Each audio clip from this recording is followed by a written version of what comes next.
But again, this is again another proof, Anthony, that the Minnesota Wild is becoming a destination that players now suddenly want to play for them. And that's what happens when you have a team full of Quinn Hugheses and Brock Fabers and Matt Boldy's and Kirill Kaprizovs. And, I think that everything from the market to the fans to that incredible arena, I think that's the reason why suddenly we're in a new age of the Minnesota Wild. And I think this is going to become a thing now where whether they want to come here or not, I think this is going to become a thing where players are going to start looking at the Quinn Hughes, Matthew Tkachuk template, guys like Brady Tkachuk, Austin Matthews, Zach Werenski, obviously Dylan, where they're starting to say, you know what, maybe the grass is greener somewhere else.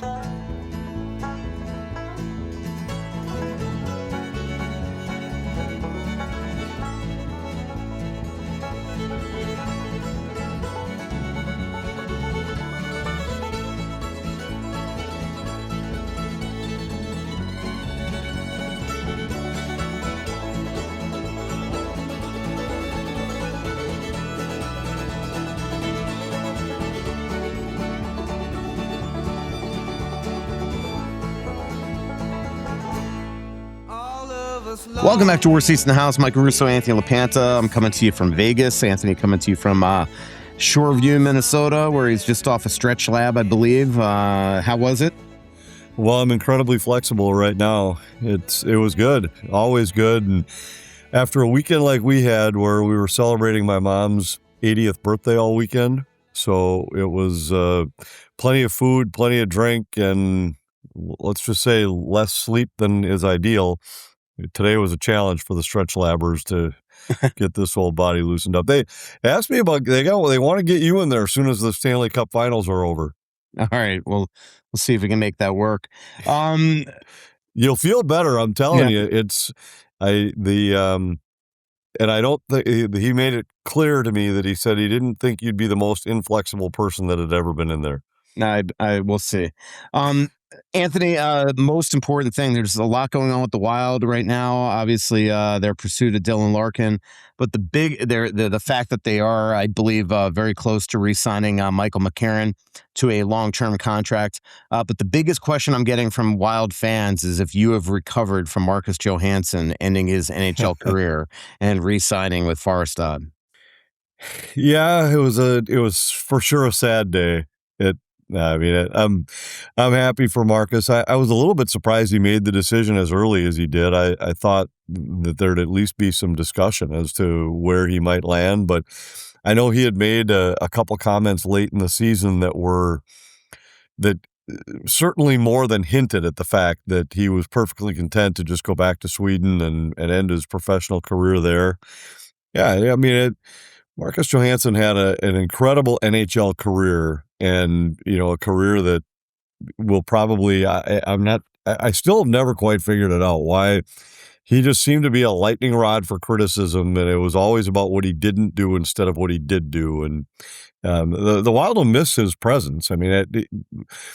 Neither of us would be accurate if we stood here and said, hey, this guy was an NHL All-Star. So he wasn't, but he was a really important piece of this Wild team the last couple of years. Yeah, and obviously I think this was a family decision. If he wanted to continue his NHL career, he absolutely could have. The Wild tried to re-sign him, were willing to re-sign him. Clearly, if he didn't want to re-sign with the Wild, which I know he did, he could have gone to July 1 and found another team at his age, and the fact that he's, a guaranteed 40-point guy that you could throw on the power play, kill penalties, anything you want from that standpoint. As you said, he's a supporting cast on a line that could either score or check. But I think that, look, I think we heard last summer that he wanted to come back for his 1,000th game, but that the only other team he was willing to re-sign with was his hometown team. I think he loves that his kids get to watch him play.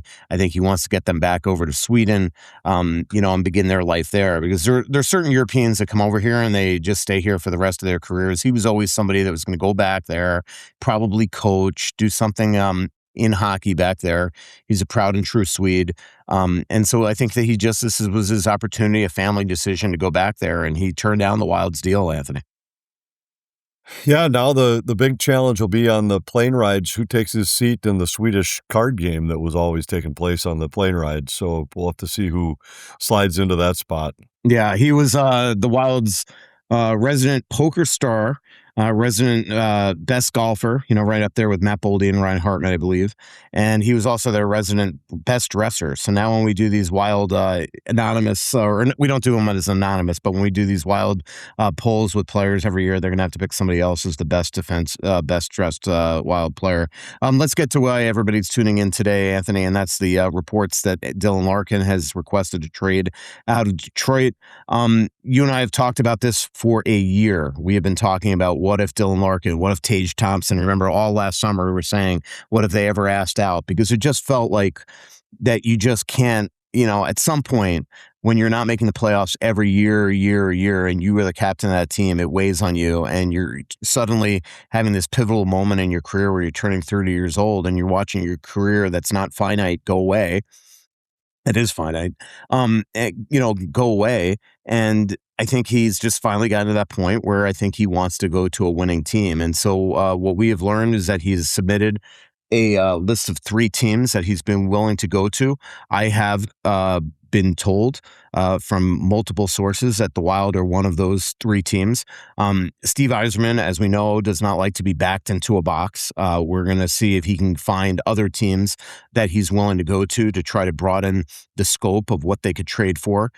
We know that if the Wild were going to, on a blanket, where they went out and were able to offer probably the best offer that anybody was willing to offer for Quinn Hughes, that probably cannot be the case for Dylan Larkin, just based on the lack of assets that they have compared to other teams that probably have interest in him. So we'll see where this goes, but I do think the Wild are heavily interested in him. I think the feeling is mutual, and I think that the Wild are going to go hard after him. The question is, can they get it done? Yeah, and there's a lot of stuff there and a lot of questions to be answered. I think the point you made about Steve Yzerman is probably as interesting as any, because even though Larkin requests a trade, he's under no obligation to trade him. And, there'd be a 5 part years left of on his deal. right, and there'd be a part of if I'm the organization, I'd be saying, look, I mean, you're asking us for a favor to trade you. And so it isn't going to be a 3-team list. I mean, if one of those 3 teams gives me a fair deal, great. But if I don't get the deal I want from one of those teams, I mean, this isn't like 1 year left on a deal where we're either going to get nothing and you're going to walk away. I mean, this is different. And so I don't think the Red Wings are going to sell for pennies on the dollar here, or even 90 cents on the dollar. If they're going to make this deal, it's going to be a fair deal. I think we've learned enough about Bill Guerin's trading history where if he feels like he's got a shot and feels like this is the guy, this isn't going to be a let's lowball him because we've got him in a tough spot because his captain demanded a trade. That's not the way Billy operates. He's always seemed to be the guy that is, I want to make a deal that makes sense for both sides, and I'm not going to waste a bunch of time lowballing and renegotiating. This is my offer, and let's see if it's good enough. So I think for that reason, there's probably a better chance that he lands in Minnesota. But I think the bigger, and this is not related to the Wild, it's a different time right now in the NHL where you get guys like this. And there's the Quinn Hughes situation, I think, was similar. The Matthew Tkachuk leaving Calgary situation was similar, where some of these guys now are with no move leverage saying, hey, look, I'm not going to resign. So would you want to trade me now and try to get something? And here's a few spots I'd like to go. And I'm not positive it's good for the league to have these kind of things happening, but we'll see if this is just an indication of the way the league is progressing, where some of these guys who sign longer deals younger in their careers and then decide this isn't the spot for me, or I'd like to go try to win, or whatever the reason might be, where they're going back to teams saying, hey, now I'd like to be traded. Yeah, look, I feel bad for Red Wings fans, but this also could be the sort of the kick that forces Steve Yzerman to start to really make significant changes on a team that has failed on its rebuild. I mean, it's that simple. No rebuild. You and I have talked a lot of times about rebuilds, and a lot of times that fans wanted the Wild to bottom out to try to get a top pick and all that type of stuff. But rebuilds are not a guarantee, and this one was not supposed to take 9 straight years of missing the playoffs. Now this year was, they've melted down the last 2 or 3 years. This year, largely part because Dylan got hurt there at toward the end of the season on what I thought was a pretty, I don't want to say dirty check, but it definitely, I thought was a little over the board. Unnecessary. Yeah, and so, he obviously got hurt. It killed their chances. I think with Dylan, he got a taste of winning at the Olympics, and I think that when you've gone your entire career and you're as competitive as he has, and you've only played in 5 playoff games, you've played in more Olympic games and playoff games in your 10-year career.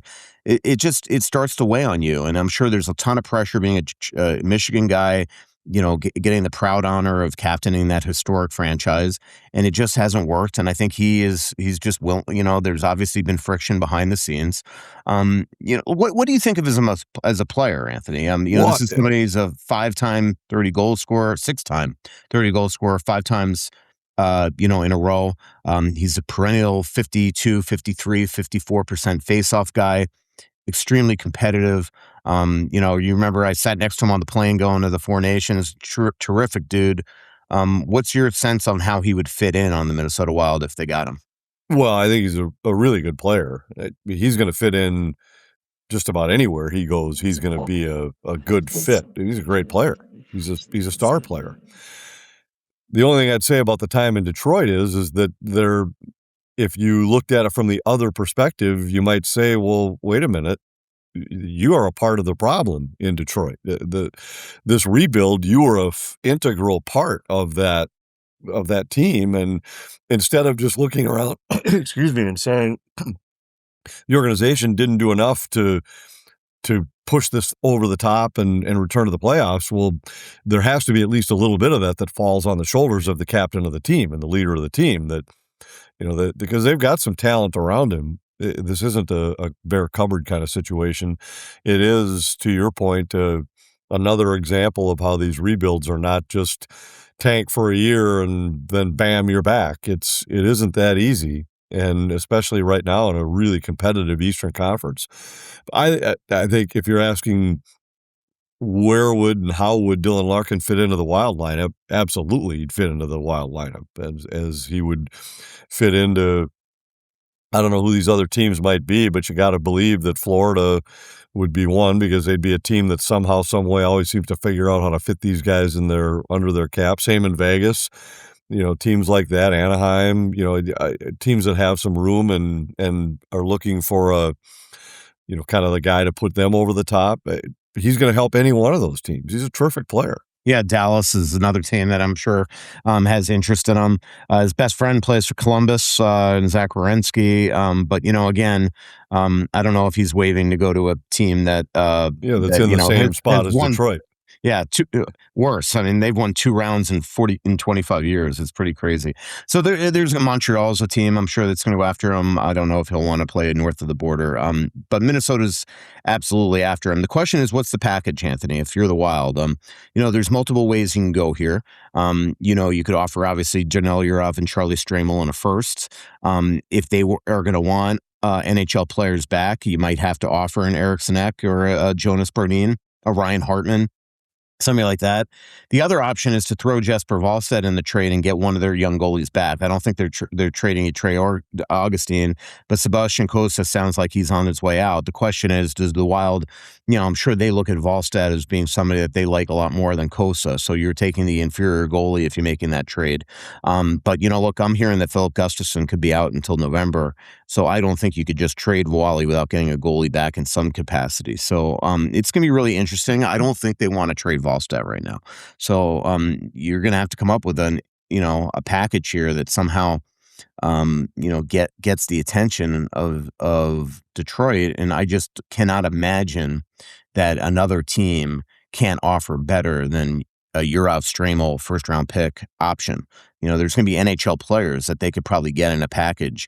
And, if you're the Wild, that would be a real shame to have to throw Eric Sinek in the deal. I think you'd consider it, but that'd be a tough one. Yeah, boy, that's a lot. That's a lot to give up. And I haven't looked at some of the other rosters to see, or some of the other depth charts and in prospect depth or anything to see what the package might look like from one of these other teams. But I if I'm the guy making the call, I don't want Jesper Wallstedt to be in this trade. If it's at all possible to get it done without him, that's the way I'd want to go. I think you're absolutely right. If he is in, there has to be a goalie coming back, or a goalie in another simultaneously made trade, because you can't go into the season with an uncertainty with Philip Gustafsson and then trade away the other half of your goalie tandem. I don't know. It's if you're Detroit and you're saying, yeah, we're going to turn the page, I don't see them being an all prospect kind of package being good enough. I think it's because I think they'd look at this, say, yeah, let's add a little bit of depth. But the bigger thing is, let's make sure that we remain as competitive as possible right now. So I don't know if adding a middle of the lineup kind of current NHL player is enough to sweeten the pot in for them. I really don't know, like, what their thought might be and what some of these other packages might be. But yeah, and the other thing here is, if you're Detroit, you're trading Dylan Larkin. You're lacking an NHL center now, and unless you're doing a rebuild on the rebuild that failed, I still think there's a ton of pressure there to try to get better, and so really, an Eriksson Ek would probably be something that would get their attention. Which would be a shame, because you'd love to, if you add Larkin, you'd love to go with a right. Larkin Eriksson Ek. Now all of a sudden you're taking depth away again.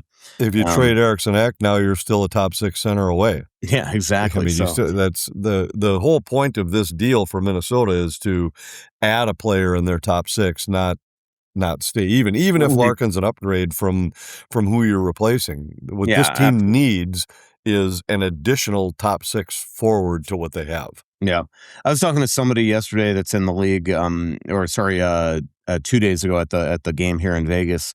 And he was saying that he feels that Larkin is not the type of player that they need, that they need more of a playmaking type center, and it's better to be patient. The problem with that is that, sometimes it's just based on timing, who's available at that time, right? And right now it looks like Robert Thomas isn't available. Right now it doesn't look like Austin Matthews is available, and so you just can't wait and wait and wait. This is the one that suddenly has landed there and is available, and if he's the guy that eventually is going to make you better, you might have to pounce. 8.7 for 5 more years for Dylan Larkin is a pretty good price. Yeah, it's a great price, and that's what I was just going to say, is that the added bonus with Larkin is that, yeah, he might not be the ideal guy, but how many ideal guys are in the league right now, let alone potentially available right now? I mean, it's like saying that, well, yeah, let's just get Connor McDavid instead. Well, I mean, that's Connor McDavid's not on the trade block right now. Yeah. And nor is your package anywhere close to big enough to get him. So this might be the best option that's available. And I agree with the assessment that, he isn't necessarily the electric kind of offensive top six center that we're talking about, but he's a complete player. And I think if you look back at what he did, I thought he was really good in the Olympics in where he played in the lineup. Was down in the lineup, but was one of the team's best players early in the tournament. There were, the fourth line was terrific for Team USA early in that tournament. And Billy Guerin obviously knows that well, knows that better than you or I will. But I think he wasn't a guy that had to be in the top six surrounded by great players to be an impact player, is my point. Yeah. And to clarify, that was the Four Nations, where he went in as a fourth liner and slowly worked his way up the lineup. And then the Olympics, he started at a higher lineup. He was part of that incredible penalty kill. Obviously, we know he could score goals. He's competitive as heck, and he does not shy away from the dirty areas. So, I mean, obviously, this is somebody that has definitely gotten the Wild's attention. It would not shock me if the Wild have known for a little while that he had asked to be traded, because if it's true that they were on the list, they probably I don't think they're hearing it from the media.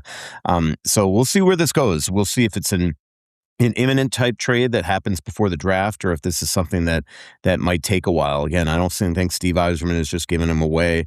So if that's the case, as I said, he's not going to be backed into a corner. This is somebody, though, that has dealt with this stuff before. He obviously made Jonathan Drouin sit for a while before trading him in Tampa. He had the Marty St. Louis trade request in Tampa, and it was the same similar situation where he's like, I'm not giving you away, and he found a great trade to the Rangers eventually. And the only difference here is when your captain is asking out, Anthony. I don't think this is something where you just say, sorry, I own you for 5 years, you're coming back in that locker room. When your captain's wanting out, there is some leverage here that you've got to probably trade him. Yeah, it's tough to bounce back from that, no question. But it's nothing's insurmountable. And if all of a sudden say, hey, look, we looked around, we couldn't find the right deal, and now you know what it's like inside NHL locker rooms. I mean, it's he walks back in the room and says, hey guys, I mean, now I'm here for 5 years. Let's let it rip. I mean, when things get tough, is there a little grumbling behind the scenes? Maybe, but it isn't insurmountable to overcome that if you had to, if the right deal wasn't out there. And I think that's on the GM then to go to the team and say, hey, look, this is a good player. He's our leader. The deal that was going to make our team better wasn't out there. So, I mean, he's here now. Let's go. Yeah. You've heard me talk about the Onyx Hunt app on here for years. Well, make sure you download the Onyx Fish app as well, because before you even pull the boat out of the garage, you can sort lakes by species, trophy potential, and keeper potential, so you're not just guessing and you're going out with a plan. You could also use the Onyx Fish app to filter walleye, bass, panfish, whatever you're chasing, and see species abundance and size data so you actually know what's in the lake before you launch. Everything you need to get there and get on fish is all in one app. Boat ramps, lake access points, public versus private land, points of interest like bait shops and camping. It's all built into the app. No more scrambling around 3 different apps or outdated reports. Onyx Fish gives you the proven fishing area data and local insights that used to take years to learn. So you could do a decade of knowledge all in about 10 minutes. So download Onyx Fish on the App Store or visit onyxmaps.com/fish. Spring fishing is here. Go find a lake you've been driving past for years and finally find out if it's worth the launch. A great haircut is always a mood booster, but it's even better when it's convenient too. That's why you'll love online check-in at Great Clips. You just check in from your phone and get a ready next text when you're up next. Plus, with the convenient hours at Great Clips salons, you can get a haircut even when you're really busy. So if your hair and your mood could use a boost, download the app today, Great Clips. It's gonna be great. I've talked about Lucy before because my friends keep telling me it's their new go-to pouch. Well, here's the update. Now it's even easier to try because you can grab Lucy at Quick Trip. A bunch of them have tried them all, and now Lucy is their new go-to. They call them top-notch lip pillows, and honestly, they say it's the best pouch experience they've ever had. The flavors are strong and actually last. Mint, apple ice, mango, espresso, berry citrus, and apple cider. Not sure where to start? Grab the 6-pack and try them all. And the real difference is Lucy breakers. Each pouch has a little breaker ball inside. Bite it, and you get an extra burst of flavor with a smooth nicotine kick that lasts longer. Lucy is smooth, long-lasting, and doesn't dry out. Give them a try. Get 20% off your first order when you buy online at lucy.co/worstseats with promo code worstseats.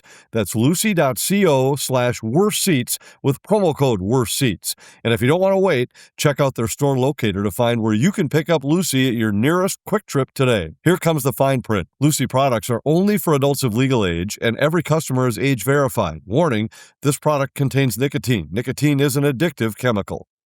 I don't know if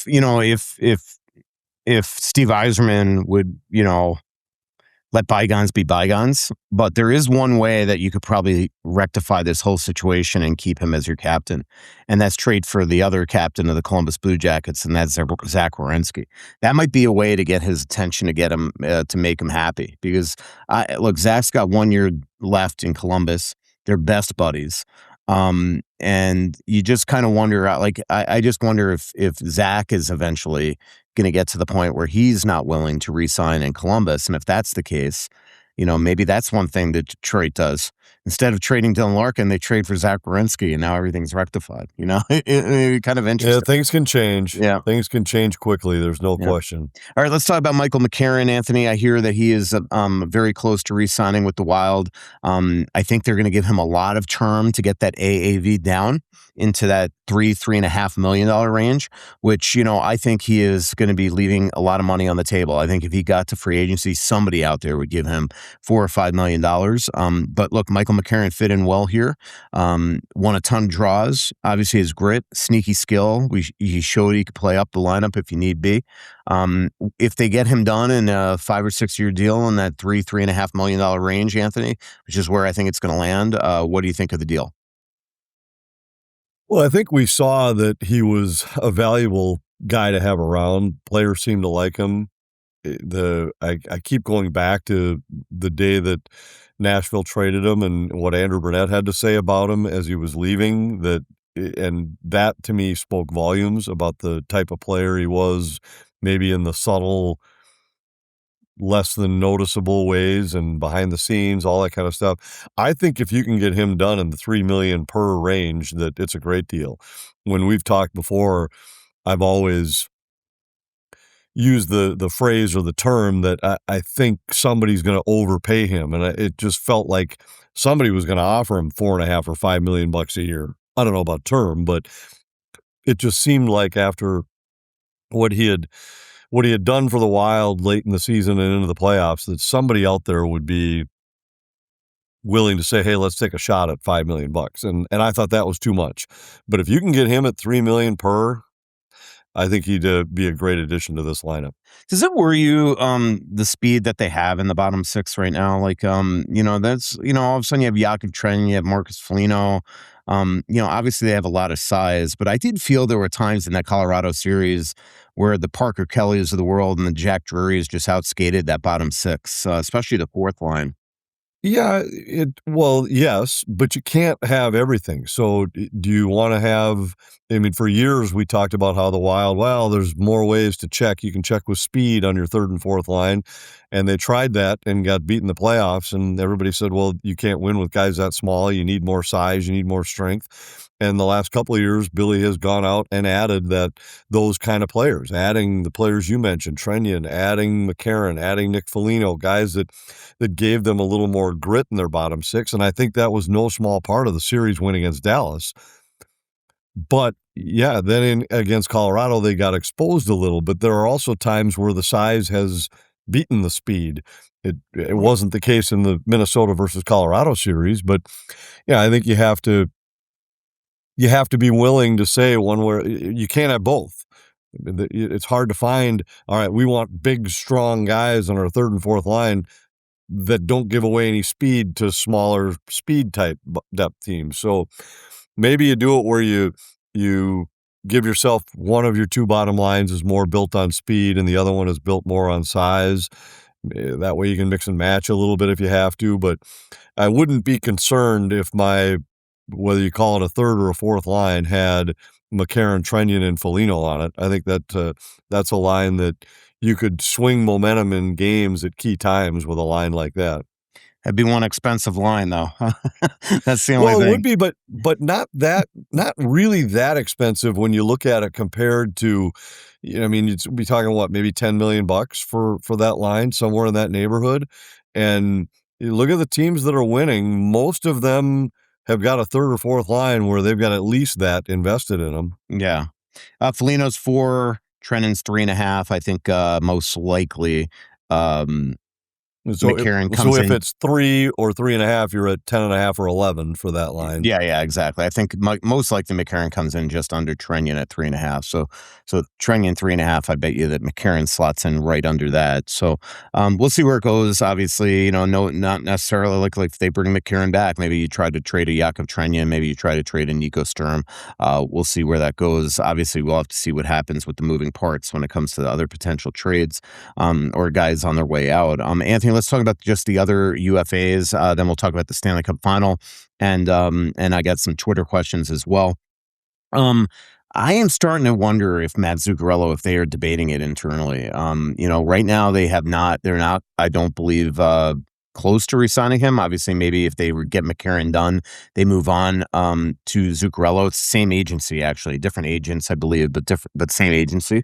But I do wonder if they're starting to just, I think they internally this year uh, had a lot of the concerns that even the fans had, that maybe Kirill Kaprizov, as incredibly good that Matt Zuccarello has been for him on and off the ice throughout his many years here in Minnesota, that maybe he was too dependent on Matt's, and that maybe it's time to, try to get younger in that position, try to get some sort of different look there in that top six. Plus, if you have moving parts, if you're going to make other trades, maybe you have to sort of slow play this and see what else, lands. So I'm starting to wonder if Matt's is not a shoo-in to come back. Well, I don't think any of those guys were shoo-ins to come back. It's, what we talked about, I think it was on last week's show, where looking at Johansson, Tarasenko, Zuccarello, I didn't think there was any way you could bring all three of those guys back. Thought it might be at most a 2 out of 3 situation, and now Johansson's out. So, but I think we also saw Tarasenko and Kaprizov just didn't really work together, and I wouldn't want to go into a season expecting Vladimir Tarasenko to be a dependable top 6 forward for you, a guy that could insert there from time to time, but wouldn't be the guy. But again, now if you don't bring Zuccarello back, now that's another guy in your top 6 that you have to replace, and trying to replace these guys without giving current NHLers away in your deal to get Larkin or somebody like him. And now if you just lose Matt Zuccarello and you got to go try and replace him with it doesn't look like there's a guy coming from within that's going to be ready to fill that spot. So then that makes another free agent hole that must be filled. I don't know. I mean, it comes down to, how it fits and what it would cost. But I think I wouldn't have any problem bringing Matt Zuccarello back for another year, is my point. Yeah, that's how I feel is all right, you bring in Larkin. What if Eric's neck goes in that? And then you're not bringing back Zuccarello, and Johansson just left. Now so you're down, 3 top 6 forwards. So, this is what I mean by moving parts. I think every decision, affects other decisions. And so we'll see. And so, but, as of now, it's just interesting to me that Zuccarello hasn't gotten done. You would think that it would just be one phone call and pretty much, I think he'd have to take a haircut on his 4.25, maybe a 2-year deal, 3 each or something like that. But, so we'll see where it goes. Tarasenko is somebody, I think they're going to at least still be in touch with, obviously. With Johansson leaving, that might open the door for him. And then the other one is Nick Foligno. I think if Foligno comes back, then the question is, does Nico Sturm get traded at some point here? He's got 1 year left at $2 million, 2 or 2.2, one of those two, Anthony. $2 million. Yeah, I don't know that you could. I don't know that there's enough spots to have both of those guys on your roster. Yeah. So right. I don't know what Nick Foligno's status is right now, where his willingness to return might be, but I think the Wild would love to have him back if he's interested. Yeah, and we'll see. Obviously, they've got if you're out of Stramel or traded, the door's open for them to make the team. And same thing with Hunter Haight as well. So again, we'll see where everything goes. But again, this is another proof, Anthony, that the Minnesota Wild is becoming a destination that players now suddenly want to play for them.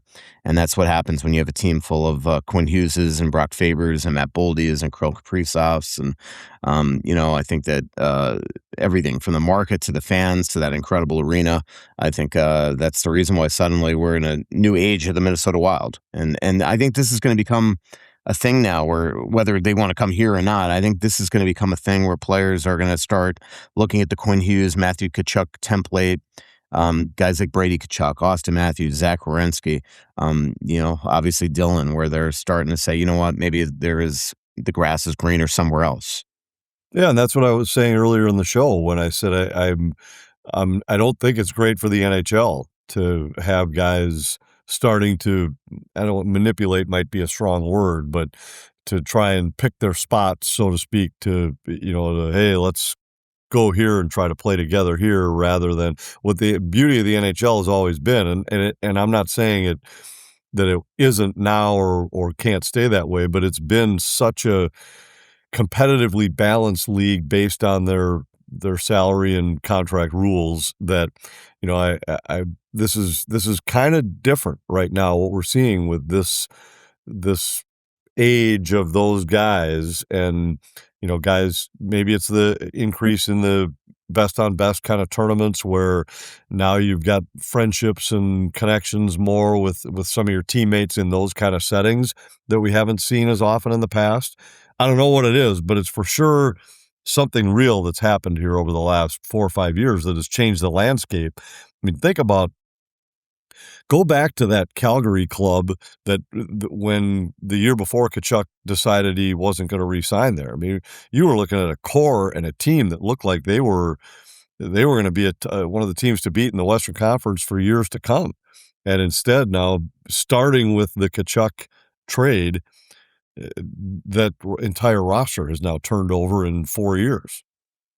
Yeah, it's truly unreal, and I think Matthew, the template that he did, I think Brady is going to see at some point as well. So we'll see where that goes. I did get a lot of questions about Brady and on some of the Twitter questions, so we'll get to that in a bit. But let's talk about the Stanley Cup Final, Anthony. This has been an unbelievable series so far. 3 games, three unreal comebacks. The one in game 2 completely out of nowhere from Carolina's standpoint. Obviously, it looks like Vegas is running away with game 3, and then all of a sudden they score 3 goals in 39 seconds. The Carolina Hurricanes, and eventually tie the game and force overtime. Outplayed in the first overtime Vegas dramatically. Weren't able to get the win. And there you go, a greasy goal, a shot off the backboard that caroms out like a hot potato, hits Bussy and goes in. There's been 12 goals for each team in this series. It's just been fantastic hockey, Anthony. Yeah, it's been a great series. And here's the 3 goals that Carolina scored in the third period. They scored the first one, and if you remember, there was like a little skirmish in the corner right after the goal. Yeah. And I walked downstairs to try to select a bottle of wine as we were sitting here, part of our birthday celebration. I came back upstairs, and AJ turns to me and he said, "Boy, you're missing some stuff, Dad." And I was like, and I thought maybe that Carolina had scored again while I was downstairs. I thought maybe that skirmish had led to a power play or something. I said, "Oh, they score again?" He said, "No, look at the score." I look up, it's 4-3. And I was like, the hell happened? I was downstairs. I wasn't downstairs for 4 minutes. I came back upstairs and it's gone from 4-1 to 4-3. And it was crazy how that, and I mean, remember, Marner's got the penalty shot to make it 5-zip, where would have been probably, you assume, would have been game over. And it's been an amazing series. And, I a little bit more offensive and with some dramatic momentum swings more than what we thought. But for long stretches, this has been exactly why I thought Vegas was going to win this series, is like the way they held Carolina down for those first 2 periods in game 3. We haven't seen teams hold Carolina at bay like that all season long. I mean, I think they have 13 shots through the first 2 periods of the game. And we saw it for long stretches in game 2 the same way. And I just think this is a team right now that's pretty locked in, and it's but boy, just terrific series with so much excitement and good goaltending, but then also some times where it's been, oh boy, is Freddie Anderson even at the start next game? That's the Carter Hart's been great, but then at the same time, gives up 3 in 39 seconds. It's just been a fun series to watch. Yeah, right now for the Conn Smythe, I mean, Mitch Marner seems to be running away with it. This could be one of those situations where even if Vegas loses the series, Mitch could still get it because he's clear as day. He's lapping everybody in scoring in the playoffs. But the other thing is there's no consensus pick right now if you were choosing a Carolina Hurricane. So that almost, to me makes it even a better case for Mitch Marner to. Who's been great for them is Jordan Staal. Oh yeah. But remember, that's just like playoff MVP is the entire playoffs, and as good as Jordan Staal is, he has 9 points. So, but to your point, I mean, he's been so good. It's ridiculous. Yeah, Yeah. And he was great in the other series too. Yep. I'm not saying I think he wins the Conn Smythe because he just he isn't scoring at a high enough level. But I bet if you went inside that Carolina room Oh, yeah. and said, who's been your best player in the playoffs this year, there'd be a lot of those guys who would tell you it was Jordan Staal. Yeah. Taylor Hall's been outstanding. That entire line, Logan Stankoven and Jackson Blake have been solid. Shane Gostisbehere has been really good. Yep. No, there's been really good. And then on Vegas' side, I mean, obviously, if they win at this point, Marner is the guy, but Brett Howden's been great. Shea Theodore has been awesome. Well, how about the performance of McNabb the other night, coming back after that scary puck to the face and, playing with a mask and logged 36 minutes or 38 minutes or something like that in game 3 and was physical. Like he was, I thought, for a guy that certainly wasn't the guarantee that he was even going to be able to play, to come out and play the way he played. And boy, those guys have just been, when you really think about like defining Vegas hockey, it's been those guys on the, William Karlsson up front, but those guys on the back end.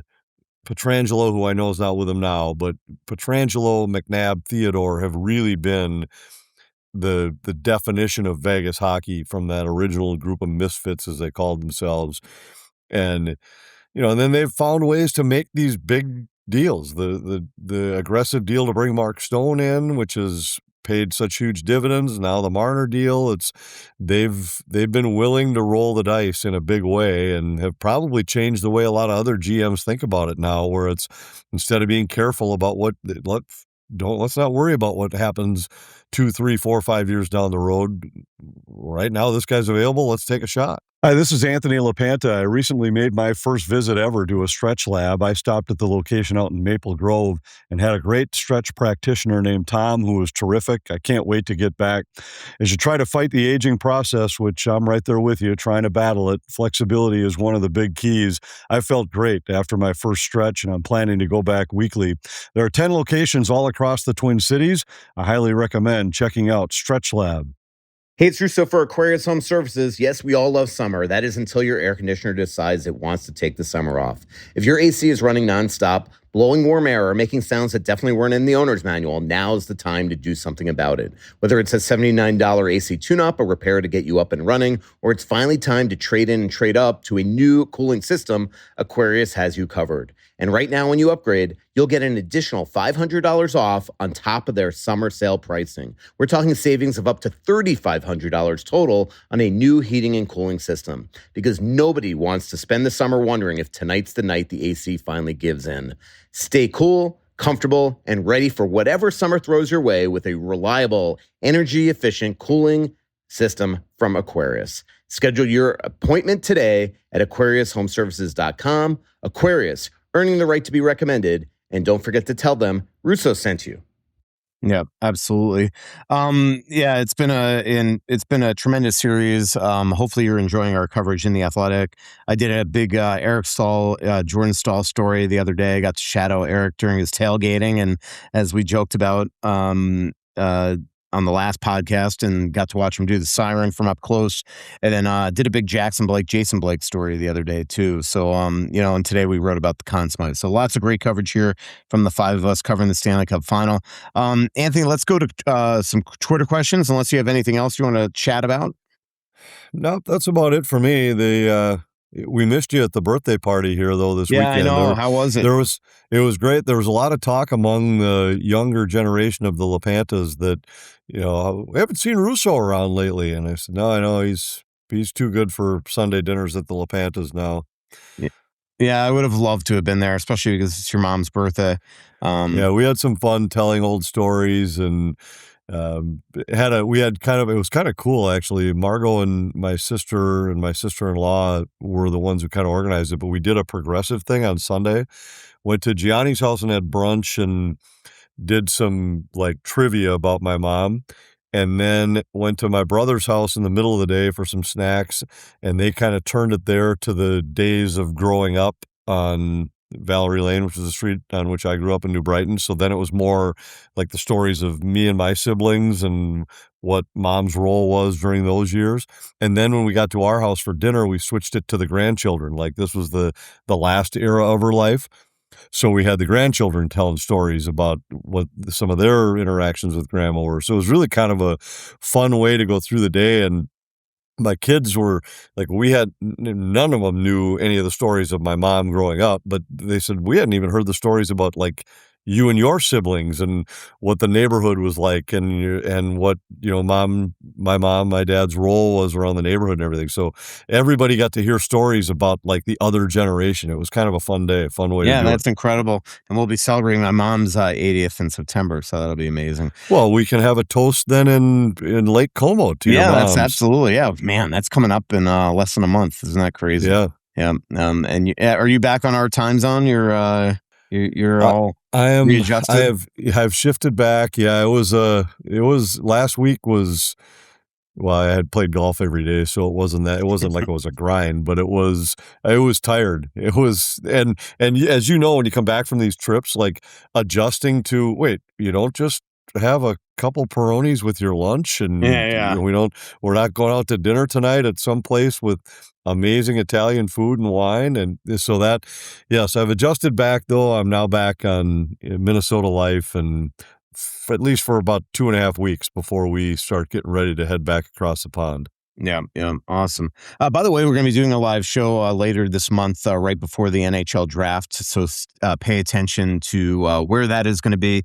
It's either going to be at Tuttle's, LC's, or Split Rocks, and it'll be at 7 p.m. on probably June 22nd or 23rd. So definitely keep up with our social media on that. And if you want later today on X, you can tune in to me. I'll try to let you know who's starting in goal for Carolina, and we'll see if there's an update on William Carrier and whether or not a Nicholas Delorier, a former Wild player, gets into the lineup, or somebody like Jesperi Kotkaniemi, who's just been on the outside looking in and clearly is going to be having to at some point be traded out of this team. So we'll see what happens there. All right, let's go to Twitter questions. Anthony Scrubbly wants to know: would you pursue Larkin or Matthews, and why?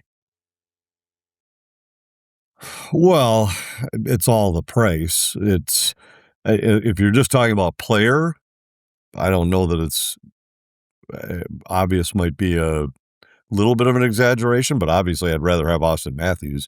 But if you're talking about, now taking contract into play and what the price would be to get him, all those kind of things, if all that's equal and it's just which player do you want in your lineup, I'll take Austin Matthews in a blink of an eye.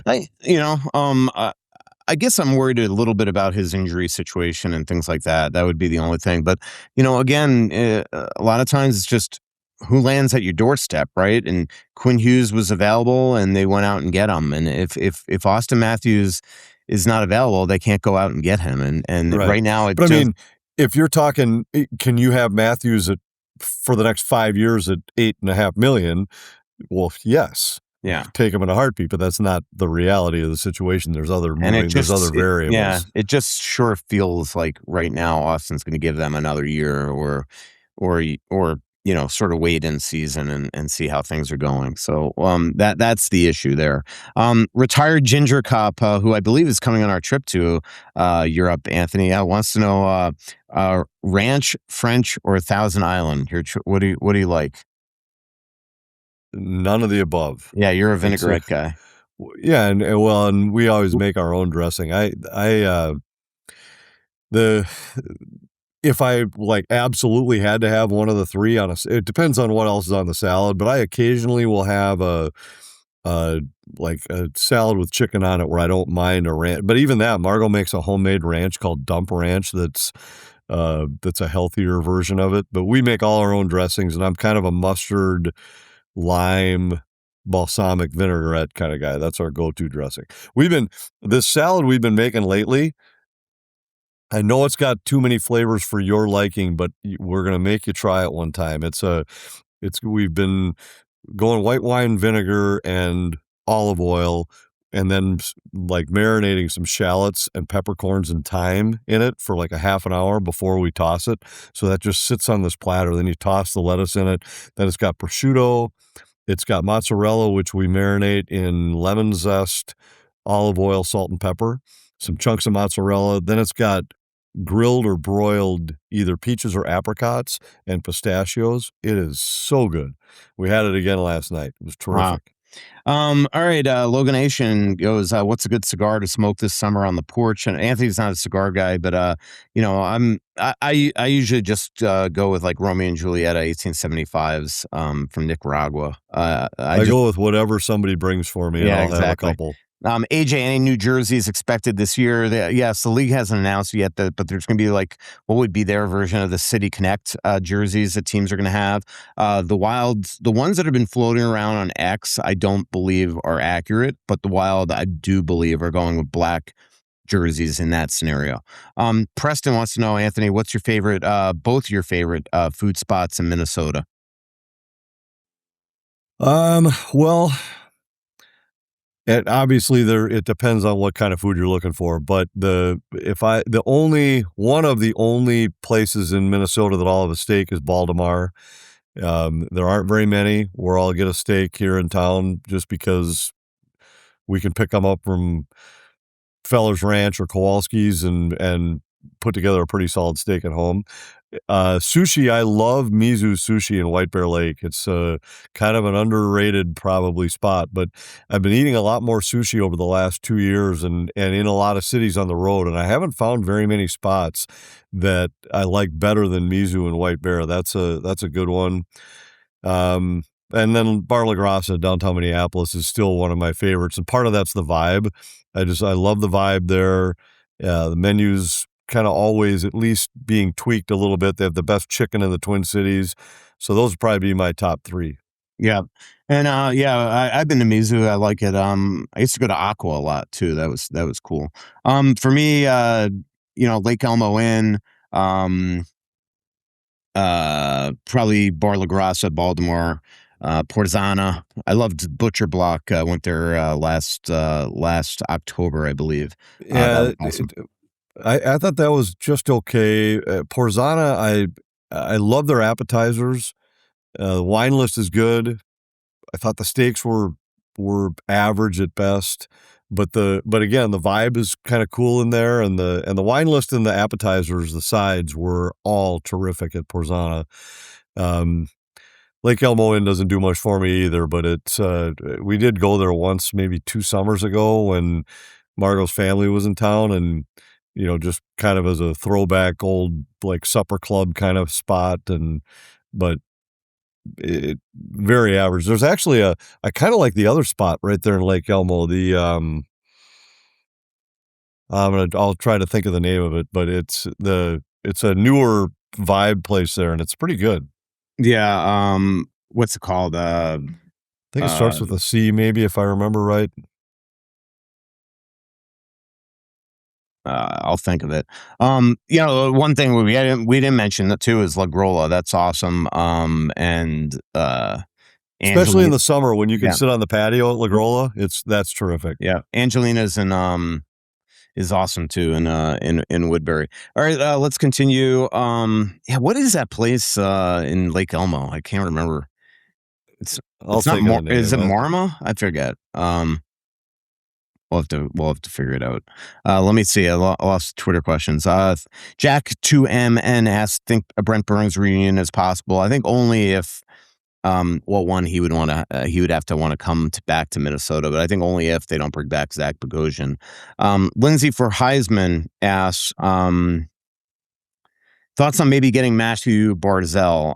So the Wild called on Matthew Barzal last summer, and I know there was reports that the Wild, that Ottawa and the Islanders were talking about Matthew Barzal. I've been led to believe that the Islanders have made it known to Barzal that they're not looking to trade him. So obviously anybody is available for the right price, but I don't think that the Islanders are looking to trade Matthew Barzal. But the Wild have shown interest in him before.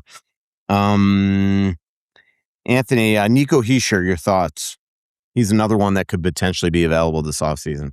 Yeah, I mean, another good player. I'd kind of a little bit different player than Larkin, but I'd put him kind of in that same level, wouldn't you? Or it's maybe not the like electrifying edge of your seat first line center kind of guy, but just a really good player that is good in a lot of areas. Good face-off guy. Tough guy to play against. I like him. As kind of side note to some of this discussion, do you think now, as we've seen things change because of the increased cap, teams are locking their players up, they're looking for cost certainty, and right now signing deals that knowing that 4, 5, 6, 7 years down the road, that with the cap going up, these are going to represent a smaller percentage of the cap and everything. Do you think we'll see teams swing the pendulum back to being less likely to include the no move, no trade kind of clauses in them, just because they're now able to go to players and say, look, we're giving you more money than we normally would have on a long term, where in the past players could use it as leverage, like, okay, I'll take the $1 million less, but then I want no move. Do you think we'll start to see it swing the other way, where teams will be less likely to give it? Yeah, I think so. I mean, it's still like I've got to think if Michael McCarron is signing contract in that low to mid 3 to 3.5, because he's giving up so much, he's going to need some no trade protection. But in the cases you're talking about, I definitely think that's a possibility. I just think that once you open that can of worms, it's hard to just say no. Yeah, no, absolutely, no question. I don't know what it's going to take for it to start to swing back. Yeah, because it's. I mean, not to insinuate collusion, but it's almost like it's got to almost be across the board, where teams just say, look, we're not just throwing this around anymore, because look at how it's backing us into corners with some of these guys. Yeah, no, it's a good point. Last question of the show, Anthony. Anders Lee, a lot of people are talking about him, and it is interesting. So he looks like going to market. The question is, if you're not bringing back a Matt Zuccarello, Marcus Johansson's left, if you're not bringing back Vladimir Tarasenko, we're talking about maybe having to throw an Eriksson Ek deal guy into this. Even though he's not the greatest skater in the world at this stage in his career, I mean, Anders, from a net front standpoint, he might be somebody that the Wild might take a look at in free agency. Well, and I think he would most likely have some interest in coming and playing in his hometown. I've always been a big Anders Lee fan in terms of him just as a person and a player. But I mean, he's never been looked at as an unbelievable skater. And going all the way back to when he was being recruited collegiately, there was people that were wondering if he could skate enough there. But I've always just said, this guy's a winner. Like he's a competitor, a battler, and a winner. For the right price. Again, all of this always comes down to, well, what is it going to take? What it would take to get him? But if you're asking, could this guy fit into your bottom six and then maybe be an occasional top six guy? I think he can still help you. He's not on the verge of scoring 40 this season, but I think he could help. And I would imagine he'd have interest in coming and playing in his hometown. Yeah. I mean, we'll see what happens. I mean, to your point, he's 35, but again, the Wild, if they don't bring back some of these guys, even if you add a Dylan Larkin, you're going to have a lot of holes to fill still. So a lot of moving parts. We'll see where everything goes, but it's exciting time this month, draft coming up, and obviously potential trades, and then free agency soon after that. And then we'll be in Europe, Anthony. We'll turn off our phones, right? We're not going to look at our phones the entire trip. One of us could do that. One of us could not. Yeah, exactly. All right. Thanks. Do you think you could make it to the end of breakfast without looking at your phone? No, I definitely can't. I've been looking at my phone the entire show. So, awesome. I believe that. Yeah. Thanks, Anthony. Enjoy your golf today that I'm sure you got going on. Thanks. I might practice today. I've got too much other stuff on the schedule today. Yeah. Thanks to our incredible sponsors, Aquarius Home Services, your local authorized dealer for Connecticut water treatment systems, Onyx Maps, Great Clips, Stretch Labs, and Lucy nicotine pouches. Thanks, everybody. So much coming out, there's nothing going in. I know that you feel like you're never gonna win. Oh, but the world